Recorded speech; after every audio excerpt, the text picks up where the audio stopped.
जय हिंद, जय भारत। शिक्षा ग्रहण करने से जीवन में आने वाली मुसीबतों की कम होने की संभावना होती है, परंतु आधुनिक भारत की एक महानतम महिला जिसका शिक्षा ग्रहण करना ही मुसीबतों का कारण बन गया। जी हाँ, मैं बात कर रहा हूँ पंडिता रमाबाई की, जिनका जन्म 23 अप्रैल 1858 को मैंगलोर में एक चित्पावन ब्राह्मण परिवार में हुआ। उस समय संस्कृत भाषा को केवल उच्च जाति के पुरुष ही सीख सकते थे। इनके पिता अनंत शास्त्री डोगरे ने इस परंपरा को तोड़ते हुए अपनी पत्नी को संस्कृत पढ़ाने का फैसला लिया और इस वजह से इनके पूरे परिवार को समाज से बाहर रहना पड़ा।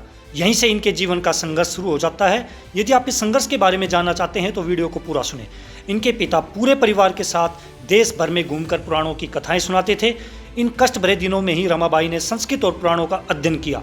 माता पिता की मृत्यु के बाद 19 वर्ष की आयु में 1878 में रमाबाई कलकत्ता चली गई। उस समय वेद, उपनिषद का अध्ययन व धार्मिक अनुष्ठान महिलाओं व शूद्र जाति को नहीं करने दिया जाता था। रमाबाई ने वेद व उपनिषद का अध्ययन करके और शूद्र जाति के विपिन बिहारी से विवाह करके इन दोनों परंपराओं को तोड़ दिया। इनके पति को भी इनके समुदाय से अलग कर दिया गया।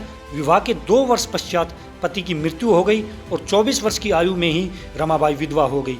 महाराष्ट्र वापस लौटकर 1882 में पुणे में असहाय, अशिक्षित विधवा महिलाओं के लिए आर्य स्त्री समाज की स्थापना कर व उन्हें परामर्श देने के लिए स्त्री धर्म नीति प्रकाशन कर बहुत बड़े विवाद को पैदा कर दिया, क्योंकि उस समय समाज सुधार का कोई भी कार्य महिलाएं नहीं कर सकती थी।